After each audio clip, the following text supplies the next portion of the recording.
नमस्कार, मी शीतल रोहित फराकटे। गेली 10 वर्ष राष्ट्रवादी काँग्रेस पक्षासाठी काम केलं। गेली 40 वर्ष आमची मागची पिढी आणि गेली 10 वर्ष मी आदरणीय मुश्रीफ साहेबांच्यासाठी अतिशय प्रामाणिकपणे काम करण्याचा प्रयत्न केला।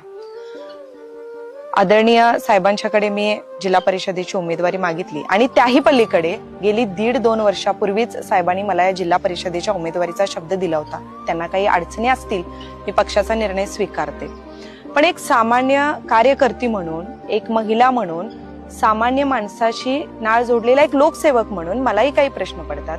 गेली अनेक वर्ष आम्ही आदरणीय मुश्रीफ साहेबांचा प्रचार केला, साहेबांची भूमिका ठामपणे मांडण्याचा प्रयत्न केला। विरोधकांच्यावर विधान करणं असेल किंवा आपल्या नेत्यावर आलेल्या अडचणीत सुद्धा अगदी ठामपणे उभं राहण्याचा मी आजपर्यंत प्रयत्न केला। मी कधी माझा संसार, पोरं बाळाशी कारणं देत बसले नाही। याही पलीकडे जाऊन साहेबांच्या प्रती, आपल्या नेत्याप्रती निष्ठा जपण्याचा प्रयत्न केला।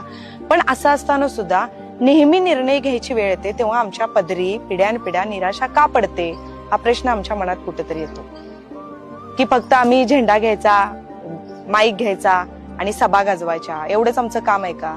सर्वसामान्यांच्या पर्यंत पोहोचून काम करण्यासाठी आम्हाला नेते मंडळी कधीच कुठला स्थान देणार नाहीत का, हा प्रश्न आमच्या मनामध्ये येत असताना आज या ठिकाणी या माध्यमातून मी सांगू इच्छिते की माझी लढाई कुणाच्याही विरोधात नाही, पण माझी सगळी सर्वसामान्य जनता असेल, माझा युवक युवती वर्ग असेल, शेतकरी वर्ग असेल, वंचित बहुजन समाज असेल, माझ्या माय माऊली सगळ्या असतील, त्यांच्यासाठी काम करण्यासाठी आणि एक विकासात्मक धोरण त्यांच्यासमोर घेऊन जाण्यासाठी आज या ठिकाणी जिल्हा परिषदेची ही निवडणूक मी स्वतंत्रपणे लढण्याचा निर्णय घेतलेला आहे।